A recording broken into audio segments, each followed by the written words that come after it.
صلی اللہ علی حبیبہ محمد و آلہ و اصحابہ وسلم۔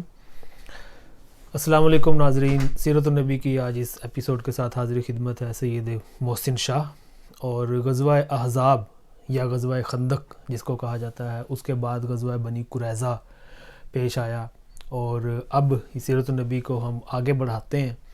اور نبی کریم صلی اللہ علیہ وآلہ وسلم کی زندگی میں کیا کیا واقعات پیش آئے، کون کون سی جنگی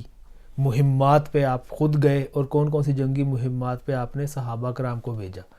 تو غزوہ بنو قریظہ کے بعد 11 سریات پیش آئے، 11، اور یہ 11 چھوٹے چھوٹے مہمیں تھیں، اور جس میں مختلف صحابہ کرام گئے، جس میں جو خاص جو ہے وہ سریہ جموم، سریہ ذوالقصہ اور سریہ ایس اور سریہ محمد بن مسلمہ یہ خاص اہمیت کے حامل ہیں، اور ان کے بارے میں ہم بعد میں پھر کسی پروگرام میں انشاءاللہ مختلف پروگرام میں چھوٹا چھوٹا ریکارڈ کروں گا ان چھوٹے چھوٹے جو سریات ہوئے تھے، یہ کیا معاملات ہوئے اور کیا نہیں ہوئے۔ اور ابھی جو ہم اس کے بعد 5 یا 6 ذوالحجہ، 5 یا 6 ہجری،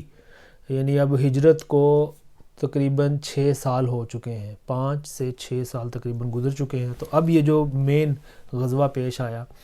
اس غزوہ کا نام ہے غزوہ بنی المصطلق، یا اسے غزوہ مریسیہ بھی کہتے ہیں۔ تو اس غزوہ مریسیہ میں جو مین بات ہوئی اس کے بعد وہ یہ ہوئی کہ اس غزوے میں مدینہ شریف سے ذلیل ترین جو شخص تھا اس کو نکال دیا گیا، شہر بدر کر دیا گیا۔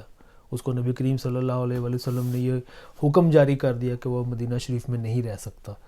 اور دوسری بات جو ہوئی وہ واقعہ افق پیش آیا۔ تو اب واقعہ افق کیا تھا، اور اس شخص کو، وہ ذلیل ترین جو شخص تھا وہ کون تھا، اس کو کس طرح نکالا گیا، کیا معاملہ ہوا،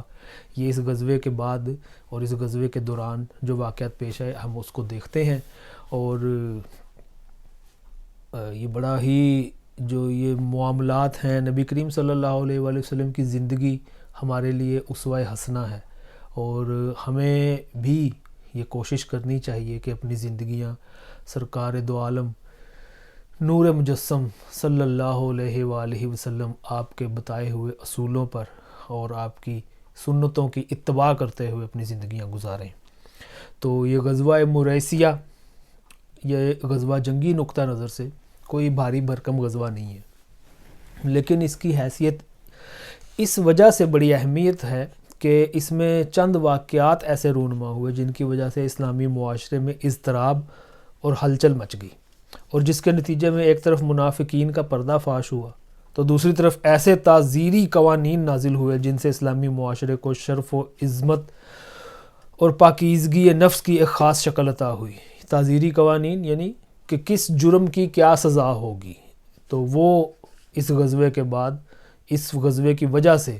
وہ پھر سارے جو ہیں نبی کریم صلی اللہ علیہ وآلہ وسلم نے اسلامی قوانین نافذ کرنا شروع کر دیے۔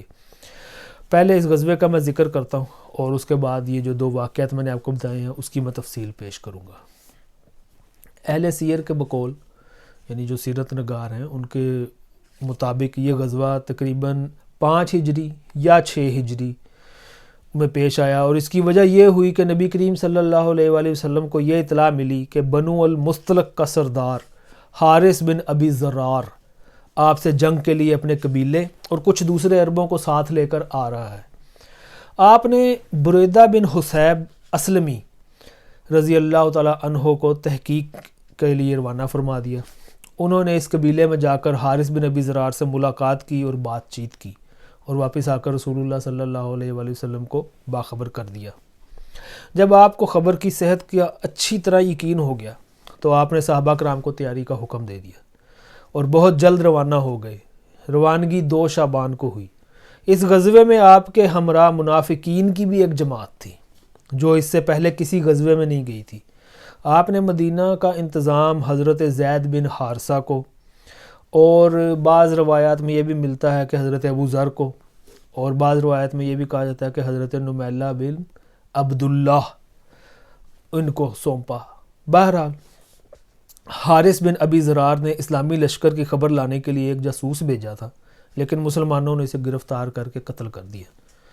جب حارث بن ابی زرار اور اس کے رفقا کو رسول اللہ صلی اللہ علیہ وآلہ وسلم کی روانگی اور اپنے جاسوس کے قتل کیے جانے کا علم ہوا تو وہ سخت خوف زدہ ہو گئے، اور جو عرب ان کے ساتھ تھے وہ سب بکھر گئے۔ رسول اللہ صلی اللہ علیہ وآلہ وسلم جب چشمہ مریسیہ، اور اسی چشمہ جو تھا جس کا نام مریسیہ تھا، اس کی وجہ سے ہی اس غزوے کا نام غزوہ مریسیہ پڑا، تو جب سرکار دو عالم صلی اللہ علیہ وآلہ وسلم وہاں پر پہنچے، چشمہ مریسیہ تک پہنچے، تو بنو مستلق آمادہ جنگ ہو گئے، یعنی انہوں نے جنگ کا اظہار کیا کہ ٹھیک ہے ہم جنگ کریں گے۔ تو رسول اللہ صلی اللہ علیہ وآلہ وسلم نے اور صحابہ کرام نے بھی صف بندی کر لی۔ پورے اسلامی لشکر کے علم بردار حضرت ابو بکر رضی اللہ تعالیٰ عنہ تھے، اور خاص انصار کا پھریرا حضرت سعد بن عبادہ رضی اللہ تعالیٰ عنہ کے ہاتھ میں تھا۔ کچھ دیر فریقین میں تیروں کا تبادلہ ہوا، ایک دوسرے کی طرف سامنے سے تیر چلائے۔ اس کے بعد رسول اللہ صلی اللہ علیہ وآلہ وسلم کے حکم سے صحابہ کرام نے ایک دم حملہ کر دیا اور فتح یاب ہو گئے۔ مشرکین نے شکست کھائی، کچھ مارے گئے، عورتوں اور بچوں کو قید کر لیا گیا، مویشی اور بکریاں بھی ہاتھ آئے۔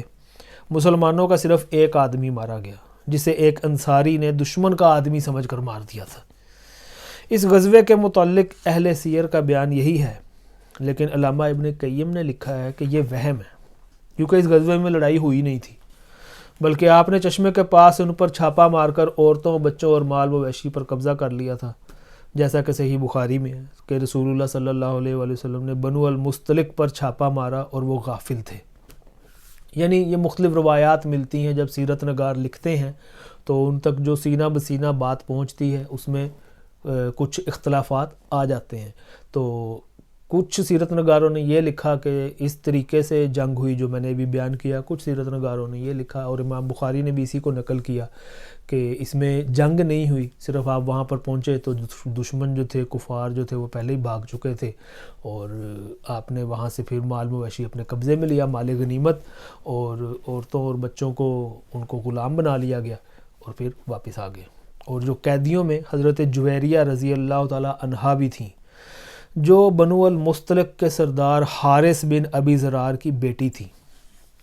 وہ ثابت بن قیس کے حصے میں آئی۔ ثابت نے انہیں مکاتب بنا لیا، اور مکاتب جو ہے اب اس کو کہتے ہیں، غلام کو یا اس لونڈی کو کہتے ہیں جو اپنے مالک سے یہ طے کر لے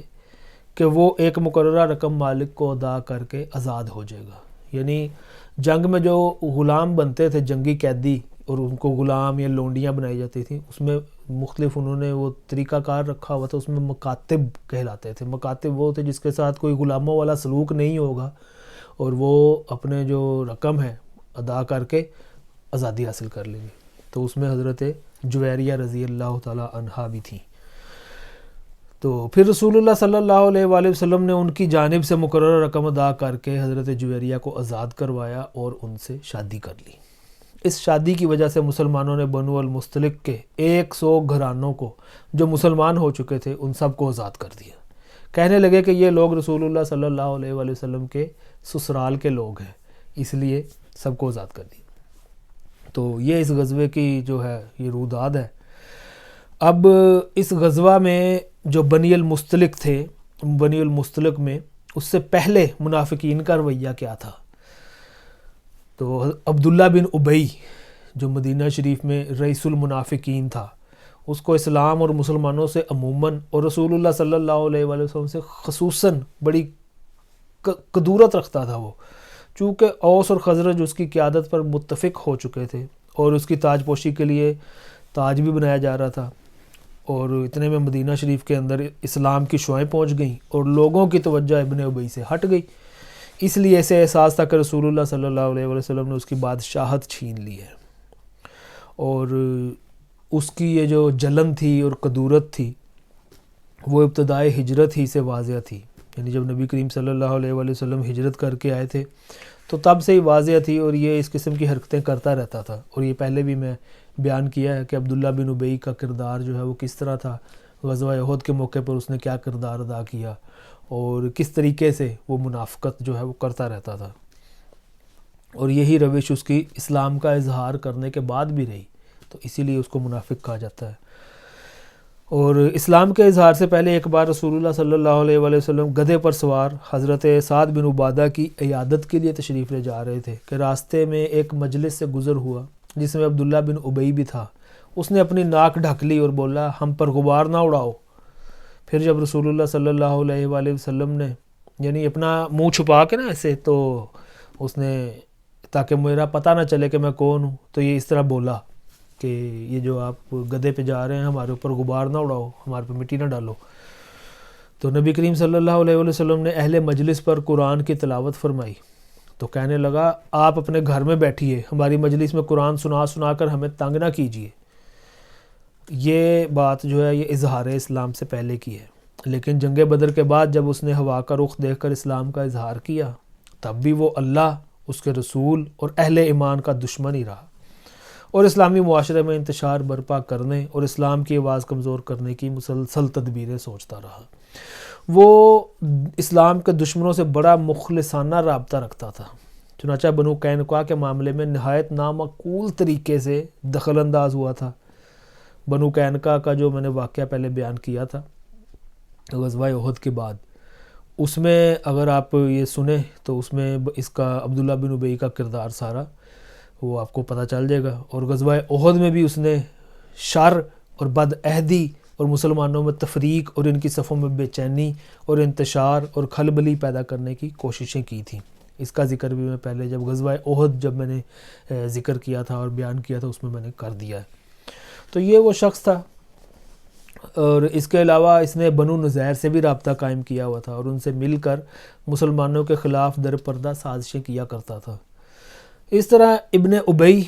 اور اس کے رفقا نے جنگ خندق میں مسلمانوں کے اندر اضطراب اور کھلبلی مچانے اور انہیں مرعوب اور دہشت زدہ کرنے کے لیے طرح طرح کے جتن کیے تھے، جس کا ذکر اللہ تعالیٰ نے سورہ احزاب کی ان آیات میں کیا ہے۔ چند آیات ہیں، ان کا میں ترجمہ پڑھتا ہوں تو آپ کو اندازہ ہو جائے گا کہ سورہ احزاب میں اللہ پاک نے کس طرح ان منافقوں کا ذکر کیا ہے اور ان کی حرکتوں کا ذکر کیا ہے۔ اعوذ باللہ من الشیطان الرجیم، بسم اللہ الرحمن الرحیم۔ اور جب منافقین اور وہ لوگ جن کے دلوں میں بیماری ہے کہہ رہے تھے کہ ہم سے اللہ اور اس کے رسول نے جو وعدہ کیا تھا وہ محض فریب تھا، اور جب ان میں سے ایک گروہ کہہ رہا تھا کہ اے یثرب والو اب تمہارے لیے ٹھہرنے کی گنجائش نہیں، لہٰذا پلٹ چلو، اور ان کا ایک فریق یہ کہہ کر نبی سے اجازت طلب کر رہا تھا کہ ہمارے گھر کھلے پڑے ہیں، یعنی ان کی حفاظت کا انتظام نہیں، حالانکہ وہ کھلے نہ پڑے تھے، یہ لوگ محض بھاگنا چاہتے تھے، اور اگر شہر کی طرف اطراف سے ان پر دھاوا بول دیا گیا ہوتا اور ان سے فتنے میں شرکت کا سوال کیا گیا ہوتا تو یہ اس میں جا پڑتے اور بمشکل ہی کچھ رکتے۔ انہوں نے اس سے پہلے اللہ سے عہد کیا تھا کہ پیٹھ نہ پھیریں گے اور اللہ سے کیے ہوئے عہد کی باز پرس ہو کر رہنی ہے۔ آپ کہہ دیجئے کہ تم موت یا قتل سے بھاگو گے تو یہ بھگدڑ تمہیں نفع نہ دے گی، اور ایسی صورت میں تمتع کا تھوڑا ہی موقع دیا جائے گا۔ آپ کہہ دیں کہ کون ہے جو تمہیں اللہ سے بچا سکتا ہے اگر وہ تمہارے لیے برا ارادہ کرے یا تم پر مہربانی کرنا چاہے، اور یہ لوگ اللہ کے سوا کسی اور کو حامی و مددگار نہیں پائیں گے۔ اللہ تم میں سے ان لوگوں کو اچھی طرح جانتا ہے جو روڑے اٹکاتے ہیں اور اپنے بھائیوں سے کہتے ہیں کہ ہماری طرف آؤ، اور جو لڑائی میں محض تھوڑا سا حصہ لیتے ہیں، اور جو تمہارا ساتھ دینے میں انتہائی بخیل ہیں۔ جب خطرہ آ پڑے تو آپ دیکھیں گے کہ آپ کی طرف اس طرح دیدے پھر پھرا کے دیکھتے ہیں جیسے مرنے والے پر موت طاری ہو رہی ہو، اور جب خطرہ ٹل جائے تو مال و دولت کی حرص میں تمہارا استقبال تیزی کے ساتھ چلتی ہوئی زبانوں سے کرتے ہیں۔ یہ لوگ در حقیقت ایمان ہی نہیں لائے ہیں، اس لیے اللہ نے ان کے اعمال اکارت کر دیے، اور اللہ پر یہ بات آسان ہے۔ یہ سمجھتے ہیں کہ حملہ آور گروہ ابھی گئے نہیں ہیں، اور اگر وہ پھر پلٹ کر آ جائیں تو یہ چاہیں گے کہ بدوؤں کے درمیان بیٹھے تمہاری خبر پوچھتے رہیں، اور اگر یہ تمہارے درمیان رہیں بھی تو کم ہی لڑائی میں حصہ لیں گے۔ یہ سورہ احزاب میں اللہ تعالیٰ منافقین کا پورا ذکر کر دیا اللہ تعالیٰ نے، اور اللہ تعالیٰ کے سامنے تو ہر چیز ہے اور اللہ تعالیٰ دلوں کے حال جانتا ہے، تو اللہ تعالیٰ نے کھل کر قرآن پاک میں ان منافقین کے بارے میں بتا دیا کہ یہ کس طرح سے یہ چلتے ہیں اور کس طرح ان کے معاملات ہوتے ہیں۔ تو ان آیت میں موقع کی مناسبت سے منافقین کے انداز فکر طرز عمل، نفسیات اور خود غرضی، موقع پرستی کا ایک جامع نقشہ کھینچ دیا گیا۔ سورہ احزاب کی آیت نمبر 12 سے 20، اس کا ترجمہ میں نے آپ کے سامنے پڑھنے کی سعادت حاصل کی۔ اب اس غزوہ جو تھا، غزوہ بنو المستلق، اس میں منافقین کا کردار جو تھا وہ کیا تھا کہ جب یہ غزوہ پیش آیا اور منافقین بھی اس میں شریک ہوئے تو انہوں نے ٹھیک وہی کیا جو اللہ تعالیٰ نے اس آیت میں فرمایا کہ اگر وہ تمہارے اندر نکلتے تو تمہیں مزید فساد ہی سے دوچار کرتے اور فتنے کی تلاش میں تمہارے اندر تگ و دو کرتے۔ چنانچہ اس غزوے میں انہیں بھڑاس نکالنے کے 2 مواقع ہاتھ آئے، جس سے فائدہ اٹھا کر انہوں نے مسلمانوں کی صفوں میں خاصا اضطراب اور انتشار مچایا اور نبی صلی اللہ علیہ وآلہ وسلم کے خلاف بدترین پروپیگنڈا کیا۔ ان دونوں مواقع کی کسی قدر تفصیلات جو ہے وہ میں آپ کے سامنے پیش کرتا ہوں۔ ایک تو وہ جو میں نے پہلے آپ کے سامنے بیان کیا کہ مدینہ سے ذلیل ترین آدمی کو نکالا، ایک وہ واقعہ، اور دوسرا واقعہ افق۔ اب یہ واقعہ کیا ہیں اور کیا پیش آئے یہ میں تھوڑا سا آپ کے سامنے بیان کرتا ہوں، اور مختصر ہے، میں کوشش کروں گا کہ زیادہ جو ہے اس کو لمبا نہ کیا جائے اس کلپ کو، کیونکہ ابھی ہمارے پاس جو ہے کافی نبی کریم صلی اللہ علیہ وآلہ وسلم کی زندگی باقی ہے اور اس کا ذکر کرنا باقی ہے، اور اس غزوے کے بعد ہمیں جو فوجی مہمات ہیں وہ بھی 3-4 تھیں، جس میں دومت الجندل تھا اور علاقہ فدق جو تھا، بنی سعد کا جو معاملہ تھا وہ تھا، پھر وادی القرہ، اسیریا اورینین، اور پھر اس کے بعد جو مین واقعہ پیش آیا وہ بھی 6 ہجری میں پیش آیا، صلح حدیبیہ۔ صلح حدیبیہ میں انشاءاللہ اگلے کلپ میں آپ کے سامنے بیان کروں گا۔ فی الحال مدینہ شریف سے جو ذلیل ترین آدمی کو نکالا گیا وہ کیا ہوا۔ رسول اللہ صلی اللہ علیہ وآلہ وسلم نے غزوہ بنی المستلق سے فارغ ہو کر ابھی چشمہ مریسیہ پر قیام فرما ہی تھے کہ لوگ پانی پی لیں۔ انہی میں حضرت عمر بن خطاب رضی اللہ تعالیٰ عنہ کا ایک مزدور بھی تھا جس کا نام جہجہ غفاری تھا۔ پانی پر ایک اور شخص سنان بن دبر جوہنی وہ بھی تھا، اور اس سے آپس میں حضرت عمر کا جو یہ تھا غلام وہ اور یہ جو دوسرا شخص تھا سنان، ان کی آپس میں دھکم دھکا ہو گئی، یعنی ایک دوسرے لڑ پڑے۔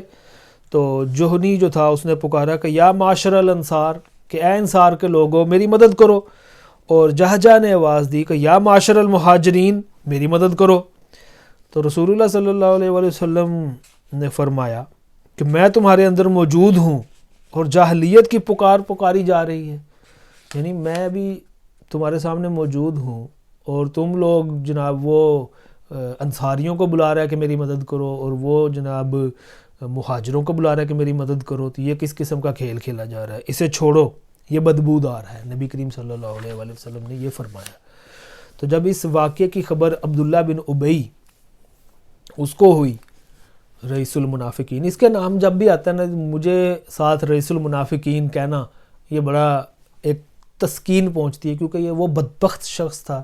کہ جو نبی کریم صلی اللہ علیہ وآلہ وسلم کو ہر طریقے سے مدینہ شریف میں تنگ کرتا تھا اور سازشیں کرتا تھا یہود و نصارہ کے ساتھ مل کے اور کفار کے ساتھ اور مشرکین کے ساتھ مل کے، اس قسم کی وہ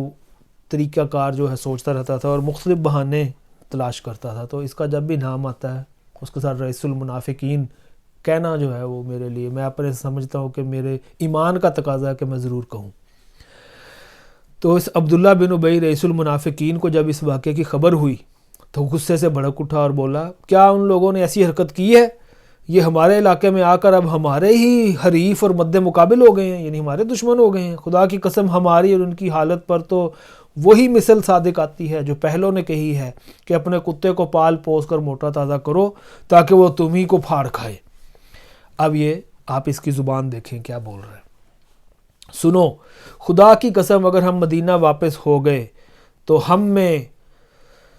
معزز ترین آدمی ذلیل ترین آدمی کو نکال باہر کرے گا۔ پھر حاضرین کی طرف متوجہ ہو کر بولا یہ مصیبت تم نے خود مول لی ہے، تم نے انہیں اپنے شہر میں اتارا اور اپنے اموال بانٹ کر دیے، دیکھو تمہارے ہاتھوں میں جو کچھ ہے، اگر اسے دینا بند کر دو تو یہ تمہارا شہر چھوڑ کر کہیں اور چلے جائیں گے۔ اس وقت مجلس میں ایک نوجوان صحابی حضرت زید بن ارقم بھی موجود تھے۔ انہوں نے آ کر اپنے چچا کو پوری بات کہہ سنائی۔ ان کے چچا نے رسول اللہ صلی اللہ علیہ وآلہ وسلم کو اطلاع دی۔ اس وقت حضرت عمر بھی موجود تھے۔ بولے حضور عباد بن بشر سے کہیے کہ اسے قتل کر دیں۔ آپ نے فرمایا عمر یہ کیسے مناسب رہے گا؟ لوگ کہیں گے کہ محمد اپنے ساتھیوں کو قتل کر رہا ہے۔ نہیں، بلکہ تم کوچ کا اعلان کرو، یعنی واپس مدینہ شریف چلتے ہیں۔ یہ ایسا وقت تھا جس میں آپ کوچ نہیں فرمایا کرتے تھے۔ لوگ چل پڑے تو حضرت اسید بن حضیر رضی اللہ تعالیٰ عنہ حاضر خدمت ہوئے اور سلام کر کے عرض کیا کہ آج آپ نے بے وقت کوچ فرمایا ہے۔ آپ نے فرمایا کیا تمہارے صاحب یعنی ابن ابی اس نے جو کچھ کہا ہے تمہیں اس کی خبر نہیں ہوئی؟ انہوں نے دریافت کیا کہ اس نے کیا کہا ہے؟ آپ نے فرمایا اس کا خیال ہے کہ اگر وہ مدینہ واپس ہوا تو معزز ترین آدمی، ذلیل ترین آدمی کو مدینہ سے نکال باہر کرے گا۔ انہوں نے کہا یا رسول اللہ اگر آپ چاہیں تو اسے مدینہ سے نکال باہر کریں، خدا کی قسم وہ ذلیل ہے اور آپ باعزت ہیں۔ اس کے بعد انہوں نے کہا اے اللہ کے رسول اس کے ساتھ نرمی برتی ہے، کیونکہ باخدا اللہ تعالیٰ آپ کو ہمارے پاس اس وقت لے آیا جب اس کی قوم اس کی تاج پوشی کے لیے تاج تیار کر رہی تھی، اس لیے اب وہ سمجھتا ہے کہ آپ نے اس سے اس کی بادشاہت چھین لی ہے، تو آپ پلیز نرمی اختیار کیجیے۔ پھر آپ شام تک پورے دن اور صبح تک پوری رات چلتے رہے، بلکہ اگلے دن کے ابتدائی اوقات میں اتنی دیر تک سفر جاری رکھا کہ دھوپ سے تکلیف ہونے لگی۔ اس کے بعد اتر کر پڑاؤ ڈالا گیا تو لوگ زمین پر جسم رکھتے ہی بے خبر ہو گئے، یعنی اتنا تھک گئے تھے کہ جیسے ہی زمین پہ بیٹھے لیٹے سو گئے۔ آپ کا مقصد بھی یہی تھا کہ لوگوں کو سکون سے بیٹھ کر گپ لڑانے کا موقع نہ ملے، یعنی اتنا چلتے رہو کہ جہاں پہ اگر رکیں تو بیٹھ کے آپس میں ایک دوسرے کے ساتھ باتیں نہ کریں، بیٹھیں تو بس سو جائیں۔ ادھر جو رئیس المنافقین تھا اس کو جب پتہ چلا کہ زید بن ارقم نے بھانڈا پھوڑ دیا ہے تو وہ رسول اللہ صلی اللہ علیہ وآلہ وسلم کی خدمت میں حاضر ہوا اور اللہ کی قسم کھا کر کہنے لگا کہ اس نے جو بات آپ کو بتائی ہے وہ بات میں نے نہیں کہی اور نہ اسے زبان پر لایا ہوں۔ اس وقت وہاں انصار کے جو لوگ موجود تھے انہوں نے بھی کہا یا رسول اللہ ابھی وہ لڑکا ہے یعنی زید بن ارقم، ممکن ہے اسے وہم ہو گیا ہو اور اس شخص نے جو کچھ کہا تھا اسے ٹھیک یاد نہ رکھ سکا ہو، اس لیے آپ نے ابن ابی کی بات سچ مان لی۔ حضرت زید کا بیان ہے کہ اس پر مجھے ایسا غم لاحق ہوا کہ ویسے غم سے میں کبھی دوچار نہیں ہوا تھا۔ میں صدمے سے اپنے گھر میں بیٹھ رہا یہاں تک کہ اللہ تعالیٰ نے سورہ منافقین نازل فرمائی جس میں دونوں باتیں مذکور ہیں۔ اللہ تعالیٰ نے اب قرآن شریف نازل کر دیا، آیات نازل فرما دی کہ یہ منافقین وہی ہیں جو کہتے ہیں کہ جو لوگ رسول اللہ کے پاس ہیں ان پر خرچ نہ کرو یہاں تک کہ وہ چلتے بنے۔ یہ منافقین کہتے ہیں کہ اگر ہم مدینہ واپس ہوئے تو اس سے عزت والا ذلت والے کو نکال باہر کرے گا۔ اب حضرت زید بن ارقم کی حمایت میں اللہ تعالیٰ نے قرآن نازل فرما دیا۔ حضرت زید رضی اللہ تعالیٰ عنہ کہتے ہیں کہ اس کے بعد رسول اللہ صلی اللہ علیہ وآلہ وسلم نے مجھے بلوایا اور یہ آیتیں پڑھ کر سنائیں، پھر فرمایا کہ اللہ نے تمہاری تصدیق کر دی ہے۔ اس منافق کے صاحبزادے جس کا نام عبداللہ ہی تھا اس کے بالکل برعکس نہایت نیک تینت انسان اور خیار صحابہ میں سے تھے، یعنی صحابہ کرام کی خیال رکھتے تھے، مدد کرتے تھے، ہر لحاظ سے تھے۔ اب انہوں نے اپنے باپ سے برات اختیار کر لی اور مدینہ کے دروازے پر تلوار سونت کر کھڑے ہو گئے، یعنی اس عبداللہ بن ابی کے جو بیٹا تھا اس کا نام بھی عبداللہ ہی تھا، وہ بڑا نیک تینت انسان تھا اور وہ صحابی تھے رضی اللہ تعالیٰ عنہ، اور اب وہ جناب کھڑے ہو گئے مدینہ کے دروازے پہ۔ جب ان کا باپ عبداللہ بن ابی وہاں پہنچا تو اس سے بولے خدا کی قسم آپ یہاں سے آگے نہیں بڑھ سکتے یہاں تک کہ رسول اللہ صلی اللہ علیہ وآلہ وسلم اجازت دے دیں، کیونکہ حضور عزیز ہیں اور آپ ذلیل ہیں۔ اس کے بعد جب نبی صلی اللہ علیہ وآلہ وسلم وہاں تشریف لائے تو آپ نے اس کو مدینہ میں داخل ہونے کی اجازت دی اور تب صاحبزادے نے باپ کا راستہ چھوڑا۔ عبداللہ بن ابی کے انہی صاحبزادے حضرت عبداللہ نے آپ سے یہ بھی عرض کی تھی کہ اے اللہ کے رسول آپ اسے قتل کرنے کا ارادہ رکھتے ہوں تو مجھے فرمائیے، خدا کی قسم میں اس کا سر آپ کی خدمت میں حاضر کر دوں گا۔ یہ تو تھا واقعہ جناب جو اس عبداللہ بن ابی نے کہا تھا کہ مدینہ سے ذلیل ترین آدمی کو نکال دیا جائے گا اور جو سب سے زیادہ عزت والا آدمی ہوگا وہ مدینہ میں رہے گا. تو سارے صحابہ کرام اور جن جن تک یہ بات پہنچی انہوں نے کہا کہ جی عبداللہ بن ابی کو فارغ کر دو، نکال دیا جائے. لیکن نبی کریم صلی اللہ علیہ وآلہ وسلم نے اس کو پھر بھی مدینہ شریف میں رہنے کی اجازت دی. اور دوسرا واقعہ جو پیش آیا وہ واقعہ افق. اس واقعے کا جو ما حصل ہے یعنی وہ یہ ہے کہ رسول اللہ صلی اللہ علیہ وآلہ وسلم کا دستور تھا کہ سفر میں جاتے ہوئے ازواج مطہرات کے درمیان قرعہ اندازی فرماتے، جس کا قرعہ نکل آتا اسے ہمراہ لے جاتے. اس غزوہ میں قرعہ حضرت عائشہ رضی اللہ تعالی عنہا کے نام نکلا. یہ وہی واقعہ ہے جس کے بارے میں پروپیگنڈا کیا جاتا ہے اور آج تک کچھ خبیث الفطرت لوگ پروپیگنڈا کرتے ہیں. اور ام المومنین صدیقہ بنت صدیق حضرت عائشہ رضی اللہ تعالی عنہا آپ کی ذات بابرکت میں تبرہ بازی کرتے ہیں اور پروپیگنڈا کرتے ہیں. تو اس غزوہ میں قرعہ، اب آپ اس واقعے کو سنیے اور اس کو اپنے دل میں جگہ دیجئے اور پھر یہ فیصلہ کیجئے کہ کون صحیح ہے اور کون غلط ہے. اس غزوہ میں قرعہ جو تھا وہ حضرت عائشہ صدیقہ رضی اللہ تعالیٰ عنہ کے نام نکلا اور آپ انہیں ساتھ لے گئے. غزوہ سے واپسی میں ایک جگہ پڑاؤ ڈالا گیا. حضرت عائشہ اپنی حاجت کے لیے گئیں اور اپنی بہن کا ہار جسے عاریتاً لے گئی تھی کھو بیٹھی، یعنی ادھار لے کے گئی تھی، وہ ہار ان کا گم گیا وہاں پہ. جب آپ کو احساس ہوا تو فوراً اس جگہ واپس گئیں جہاں ہار غائب ہوا تھا. اسی دوران وہ لوگ آئے جو آپ کا ہودج اونٹ پر لادا کرتے تھے، یعنی جس کے اوپر بیٹھا کرتی تھی اونٹ کے اوپر. انہوں نے سمجھا آپ ہودج کے اندر تشریف فرما ہیں، اس لیے اسے اونٹ پر لاد دیا اور ہودج کے ہلکے پن پر نہ چونکے، کیونکہ حضرت عائشہ رضی اللہ تعالی عنہا ابھی نو عمر تھیں. یعنی ان کو یہ پتہ نہیں چلا کہ اس کے اندر جو پالکی سی ہے جو اونٹ کے اوپر رکھنی ہے، اس کے اندر حضرت عائشہ صدیقہ رضی اللہ تعالی عنہا آپ موجود ہیں یا نہیں موجود. اور آپ کا جو بدن تھا وہ بھی کہا جاتا ہے کہ موٹا اور بوجھل نہ تھا، نیز چونکہ کئی آدمیوں نے مل کر ہودج اٹھایا تھا اس لیے بھی ہلکے پن پر تعجب نہ ہوا کہ اس کا جو وزن تھا اس سے اگر صرف ایک یا دو آدمی اٹھاتے تو شاید محسوس ہو جاتا. بہرحال حضرت عائشہ رضی اللہ تعالی عنہا ہار ڈھونڈ کر قیامگاہ پہنچی تو پورا لشکر جا چکا تھا اور میدان بالکل خالی پڑا تھا. نہ کوئی پکارنے والا تھا نہ جواب دینے والا. وہ اس خیال سے وہیں بیٹھ گئیں کہ لوگ انہیں نہ پائیں گے تو پلٹ کر وہیں تلاش کرنے آئیں گے، لیکن اللہ اپنے امر پر غالب ہے اور وہ بالائے عرش سے جو تدبیر چاہتا ہے کرتا ہے. چنانچہ حضرت عائشہ کی آنکھ لگ گئی اور وہ سو گئیں. پھر صفوان بن معطل رضی اللہ تعالی عنہ کی یہ آواز سن کر بیدار ہوئیں کہ انا للہ و انا الیہ راجعون. رسول اللہ صلی اللہ علیہ وآلہ وسلم کی بیوی، وہ پچھلی رات کو چلا آ رہا تھا، صبح کو اس جگہ پہنچا جہاں آپ موجود تھیں. انہوں نے حضرت عائشہ کو دیکھا تو پہچان لیا کیونکہ وہ پردے کا حکم نازل ہونے سے پہلے بھی انہیں دیکھ چکے تھے. انہوں نے انا للہ پڑھی اور اپنی سواری بٹھا کر حضرت عائشہ کے قریب کر دی. حضرت عائشہ اس پر سوار ہو گئیں. حضرت صفوان نے انا للہ کے سوا زبان سے ایک لفظ نہ نکالا، چپ چاپ سواری کی نکیل تھامی اور پیدل چلتے ہوئے لشکر میں آگے. یہ ٹھیک دوپہر کا وقت تھا اور لشکر پڑاؤ ڈال چکا تھا.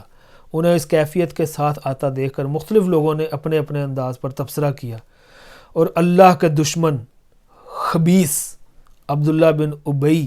رئیس المنافقین کو بھڑاس نکالنے کا ایک اور موقع مل گیا. چنانچہ اس کے پہلو میں نفاق اور حسد کی جو چنگاری سلگ رہی تھی، اس نے اس کے کرب پنہاں کو عیاں اور نمایاں کیا.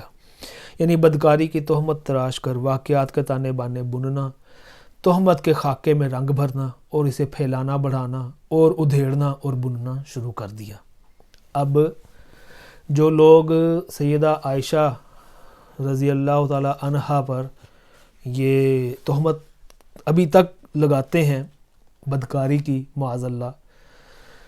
آپ خود یہ فیصلہ کر لیں کہ وہ کس کے پیروکار ہیں. عبداللہ بن ابی رئیس المنافقین نے یہ تہمت لگائی اور یہ ساری کہانی بنانا شروع کر دی. اس کے ساتھی بھی اسی بات کو بنیاد بنا کر اس کا تقرب حاصل کرنے لگے اور جب مدینہ آئے تو ان تہمت تراشوں نے خوب جم کر پروپیگنڈا کیا۔ ادھر رسول اللہ صلی اللہ علیہ وآلہ وسلم خاموش تھے، کچھ بول نہیں رہے تھے، لیکن جب لمبے عرصے تک وہی نہ آئی تو آپ نے حضرت عائشہ سے علیحدگی کے متعلق اپنے خاص صحابہ سے مشورہ کیا۔ سبحان اللہ، نبی کریم صلی اللہ علیہ وآلہ وسلم اپنے تمام معاملات میں صحابہ کرام سے مشورہ کرتے تھے، اور مشورے کی اسلام میں بہت اہمیت ہے۔ مشورہ کرنا بہت ضروری ہے، کیونکہ جب انسان اکیلا خود اپنے طور پر کوئی فیصلہ کرتا ہے تو وہ فیصلہ غلط بھی ہو جاتا ہے، اور اس میں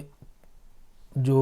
معاملات ہوتے ہیں بعض دفعہ انسان جو ہے اس کا صحیح طریقے سے فیصلہ نہیں کر پاتا۔ تو اس لیے نبی کریم صلی اللہ علیہ وآلہ وسلم سے بڑھ کر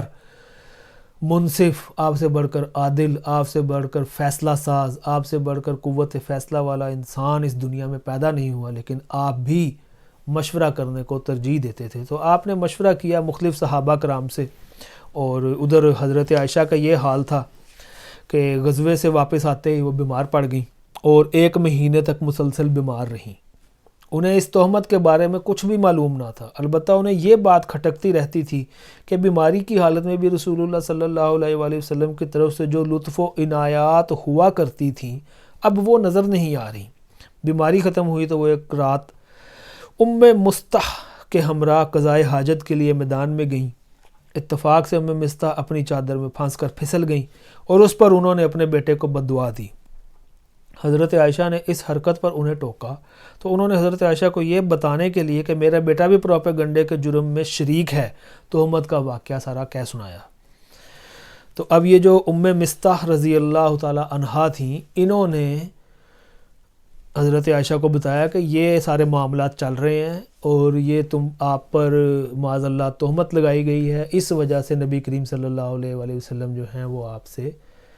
بات بھی نہیں کر رہے اور خاموش ہیں، اور یہ سارے معاملات جو ہیں مدینہ شریف میں اس وقت چل رہے ہیں۔ حضرت عائشہ رضی اللہ تعالی عنہا نے واپس آ کر اس خبر کا ٹھیک ٹھیک پتہ لگانے کی غرض سے رسول اللہ صلی اللہ علیہ وآلہ وسلم سے والدین کے پاس جانے کی اجازت چاہی۔ پھر اجازت پا کر والدین کے پاس تشریف لے گئیں، اور صورتحال کا یقینی طور پر علم ہو گیا تو بے اختیار رونے لگیں، اور پھر 2 راتیں اور 1 دن روتے روتے گزر گیا۔ اس دوران نہ نیند کا سرما لگایا نہ آنسو کی جھڑی رکی۔ وہ محسوس کرتی تھیں کہ روتے روتے کلیجہ شک ہو جائے گا۔ اسی حالت میں رسول اللہ صلی اللہ علیہ وآلہ وسلم تشریف لائے، کلمہ شہادت پر مشتمل خطبہ پڑھا اور اما بعد کہہ کر فرمایا کہ اے عائشہ، مجھے تمہارے متعلق ایسی اور ایسی بات کا پتہ لگا ہے، اگر تم اس سے بری ہو تو اللہ تعالیٰ عنقریب قریب تمہاری برات ظاہر فرما دے گا، اور اگر خدا نہ خواستہ تم سے کوئی گناہ سرزد ہو گیا ہے تو تم اللہ تعالیٰ سے مغفرت مانگو اور توبہ کرو، کیونکہ بندہ جب اپنے گناہ کا اقرار کر کے اللہ کے حضور توبہ کرتا ہے تو اللہ تعالیٰ اس کی توبہ قبول کر لیتا ہے۔ اس وقت حضرت عائشہ رضی اللہ تعالیٰ عنہا کے آنسو ایک دم تھم گئے، اور اب انہیں آنسو کا ایک قطرہ بھی محسوس نہ ہو رہا تھا۔ انہوں نے اپنے والدین سے کہا کہ وہ آپ کو جواب دیں، لیکن ان کی سمجھ میں نہ آیا کہ کیا جواب دیں۔ اس کے بعد حضرت عائشہ نے خود ہی کہا، واللہ میں جانتی ہوں کہ یہ بات سنتے سنتے آپ لوگوں کے دلوں میں اچھی طرح بیٹھ گئی ہے، اور آپ لوگوں نے اسے بالکل سچ سمجھ لیا ہے۔ اس لیے اب اگر میں یہ کہوں کہ میں بری ہوں، اور اللہ خوب جانتا ہے کہ میں بری ہوں، تو آپ لوگ میری بات سچ نہ سمجھیں گے، اور اگر میں کسی بات کا اعتراف کر لوں حالانکہ اللہ خوب جانتا ہے کہ میں اس سے بری ہوں، تو آپ لوگ صحیح مان لیں گے۔ ایسی صورت میں واللہ میرے لیے اور آپ لوگوں کے لیے وہی مثل ہے جسے حضرت یوسف علیہ السلام کے والد نے کہا تھا کہ صبر ہی بہتر ہے۔ قرآن پاک کی آیت ہے، بسم اللہ الرحمن الرحیم، فصبر جمیل واللہ المستعان علی ما تصفون، کہ صبر ہی بہتر ہے اور تم لوگ جو کچھ کہتے ہو اس پر اللہ کی مدد مطلوب ہے۔ اس کے بعد حضرت عائشہ رضی اللہ تعالیٰ عنہ دوسری طرف جا کر لیٹ گئیں، اور اسی وقت رسول اللہ صلی اللہ علیہ وآلہ وسلم پر وحی کا نزول شروع ہو گیا۔ پھر جب آپ سے نزول وحی کی شدت اور کیفیت ختم ہوئی تو آپ مسکرا رہے تھے، اور آپ نے پہلی بات جو فرمائی وہ یہ تھی کہ اے عائشہ، اللہ نے تمہیں بری کر دیا۔ اس پر خوشی سے ان کی ماں بولی، عائشہ حضور کی جانب اٹھو، شکریہ ادا کرو۔ انہوں نے اپنے دامن کی براعت اور رسول اللہ کی محبت پر اعتماد اور وثوق کا سبب قدر ناز کے انداز میں کہا، واللہ میں تو ان کی طرف نہ اٹھوں گی اور صرف اللہ کی حمد کروں گی۔ اب یہ نبی کریم صلی اللہ علیہ وآلہ وسلم نے جب جو وحی نازل ہوئی اور اس کا حضرت عائشہ کو فرمایا کہ اللہ تعالیٰ نے تمہیں اس سے تمہارے اوپر جو تہمت لگی آپ پر، معاذ اللہ جو تہمت لگائی گئی، اللہ تعالیٰ نے اس سے تمہیں بری کر دیا ہے، اور یہ آیات نازل ہوئی ہیں سورہ نور میں، یہ ساری آیات ان کا ذکر کیا گیا ہے اور وہ آپ پڑھ سکتے ہیں اس میں۔ اور اس موقع پر واقعہ افق سے متعلق جو آیات اللہ نے نازل فرمائی وہ سورہ نور کی 10 آیات ہیں، یعنی یہ وہ مومنوں کی ماں ہیں جن کے بارے میں قرآن پاک میں 10 آیات نازل ہوئی ہیں۔ اور اللہ تعالیٰ ہمیں امہات المومنین کی عزت کرنے کی توفیق عطا فرمائے، ہماری ماؤں بہنوں کو امہات المومنین کے اسوہ حسنہ پر چلتے ہوئے اپنی زندگیاں گزارنے کی توفیق عطا فرمائے اور ان کی عصمت کی حفاظت فرمائے۔ اس کے بعد تہمت تراشی کے جرم میں مستہ ابن اساسہ اور حمنہ بنت جہش کو 80 کوڑے مارے گئے، اور کچھ اور لوگ بھی تھے جن کو کوڑے مارے گئے۔ البتہ خبیث عبداللہ ابن ابی کی پیٹھ اس سزا سے بچ گئی، حالانکہ تہمت تراشوں میں وہی سر فہرست تھا اور اسی نے اس معاملے میں سب سے اہم رول ادا کیا تھا۔ اسے سزا نہ دینے کی وجہ یا تو یہ تھی کہ جن لوگوں پر حدود قائم کر دی جاتی ہے وہ ان کے لیے اخروی عذاب کی تخفیف اور گناہوں کا کفارہ بن جاتی ہے، اور عبداللہ بن ابی کو اللہ تعالیٰ نے آخرت میں عذاب عظیم دینے کا اعلان فرمایا تھا، یا پھر وہی مصلحت کار فرما تھی جس کی وجہ سے اس کی اسلام دشمنی کے باوجود اسے قتل نہیں کیا گیا۔ حافظ ابن حجر نے امام حاکم کی ایک روایت نقل کی ہے کہ عبداللہ ابن ابی کو بھی حد لگائی گئی تھی۔ اب جیسے میں نے پہلے بیان کیا کہ سیرت نگار جو ہوتے ہیں وہ ان کے پاس ڈیفرنٹ سورسز سے بات پہنچتی ہے، تو یہ اس طریقے سے معاملہ ہوا۔ اس طرح 1 مہینے کے بعد مدینہ کی فضا جو ہے وہ شک و شبے اور اضطراب کے بادلوں سے صاف ہو گئی، اور عبداللہ بن ابی اس طرح رسوا ہوا کہ دوبارہ سر نہ اٹھا سکا۔ ابن اسحاق کہتے ہیں کہ اس کے بعد جب وہ کوئی گڑبڑ کرتا تو خود اس کی قوم کے لوگ اسے عتاب کرتے، اس کی گرفت کرتے اور اسے سخت سست کہتے، برا بلا کہتے۔ اس کیفیت کو دیکھ کر رسول اللہ صلی اللہ علیہ وآلہ وسلم نے حضرت عمر سے کہا کہ اے عمر کیا خیال ہے؟ دیکھو واللہ اگر تم نے اس شخص کو اس دن قتل کر دیا ہوتا جس دن تم نے مجھ سے اس کے قتل کرنے کی بات کہی تھی تو اس کے بہت سے ہمدرد اٹھ کھڑے ہوتے، لیکن اگر آج انہی ہمدردوں کو اس کے قتل کا حکم دیا جائے تو وہ اسے قتل کر دیں گے۔ حضرت عمر نے کہا واللہ میری سمجھ میں خوب آ گیا ہے کہ رسول اللہ صلی اللہ علیہ وآلہ وسلم کا معاملہ میرے معاملے سے زیادہ بابرکت ہے۔ وما علینا الا البلاغ المبین۔